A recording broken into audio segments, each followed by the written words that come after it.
Hello, welcome. I'm Carlota from Amrita Cacao, and today we're going to show you how to make your own ceremonial grade cacao at home so that you can share it with your friends and family, and you can also use it for your own ceremonies. There's many ways how you could make and prepare your own cacao, but we're going to show you our favorite way.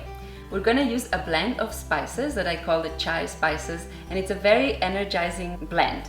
So we're going to use star anise, a pinch of cayenne, cinnamon, black pepper, clove and fresh ginger.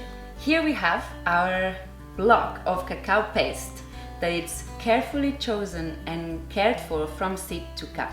I'm going to show you how to prepare a cacao for 2 people. So if you're solo on this, you can just keep the rest in the fridge and it will keep beautifully for a few days. So let's get started and start boiling about 450 milliliters of water. While the water is boiling, we're going to shave our cacao at about 30 or 40 grams per person. That's going to be around 60 or 80 grams if you're making this recipe with me.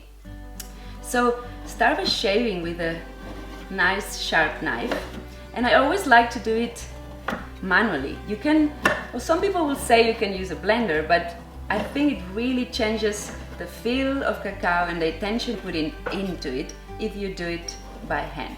At this point you can already start to set an intention, so make sure that your surroundings are beautifully set, that you have time and that there's no disturbance. Now that the cacao is shaved and prepared, we're gonna go ahead and mix it with our water.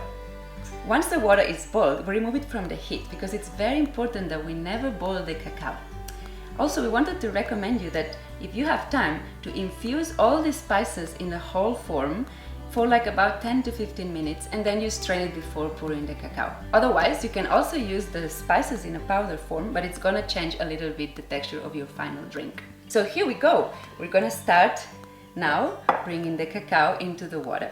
Once we mix the cacao with the water, it makes this beautiful foam on the top, and we stir it for a few minutes, and here you can put an intention, you can sing it a song, you can start making your own brew a bit more personal. Once the foam goes away, it means the cacao is ready. Now is the best moment. You can choose your favorite cup and pour the cacao in it. So here you are, you and your cacao. You can share it with your loved ones or have it on your own for your personal processes or when you want to reach your inspiration for your projects. I really recommend that you drink the cacao on its own, so you really embrace the bitterness. But if you want some sweetener, maybe choose some coconut sugar or honey that it's local and organic so that you really add onto it. Here you are. Thank you for listening. I hope you like it, and if you have still any questions, don't hesitate to reach out to me. Thank you.